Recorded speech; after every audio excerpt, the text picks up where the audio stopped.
When I was 6, my family moved to a small town on the outskirts of Madison, Wisconsin. Madison is a lovely city.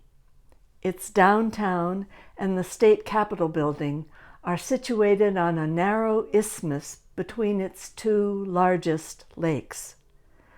When I was 11, my family changed houses to one set on a narrow sliver of lakeside property looking due west across Lake Monona toward the Capitol.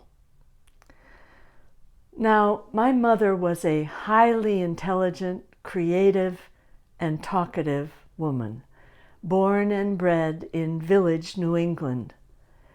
She shared her zeal for language, art, literature, music, nature, history, and the environment with us children. She filled her parental role honorably. There were 3 meals a day, nice clean clothes, dental appointments, music lessons, a dog, and a cat. But she was less able to nurture us. Family history, genetics, the WASP culture, all colluded in this. When I was young, I wasn't conscious of a lack.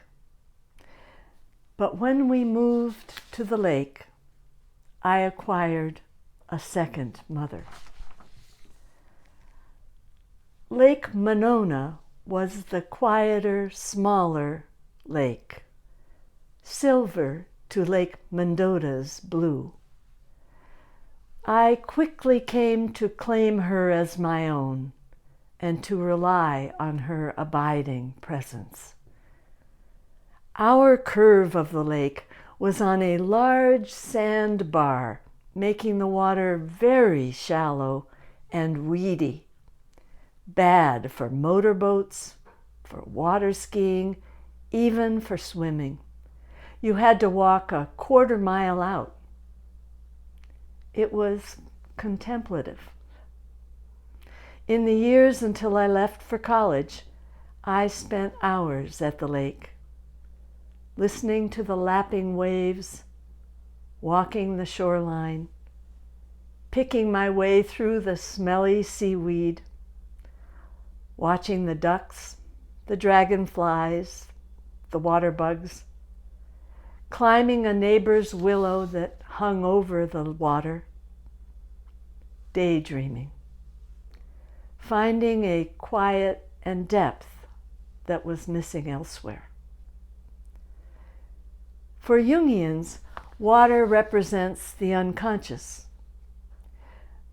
My parents' lives didn't allow much for the unconscious, but my nature was pulled to it and by it, and Lake Monona was my refuge.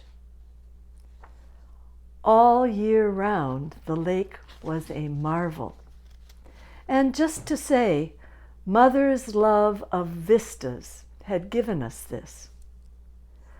The setting sun reflected in the water,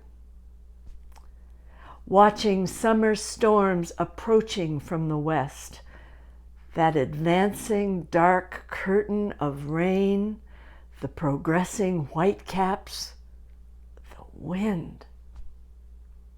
In winter, the gradual freezing over of the lake, as each night closed it in just a little bit more, sometimes waking to find a new smooth band in the morning, sometimes to ice piled up in rough, jagged tumbles.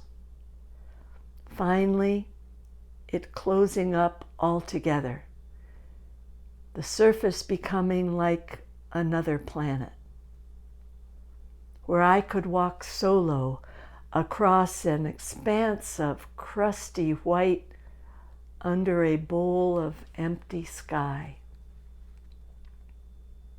Once, my sister and I found a dead fish on the shore with a scary needle-like snout and teeth. Sure, we had a prehistoric find.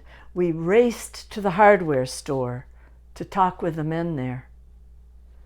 They shrugged that it was just a garfish. I've learned that long-nosed garfish originated 100 million years ago. So we weren't so far off.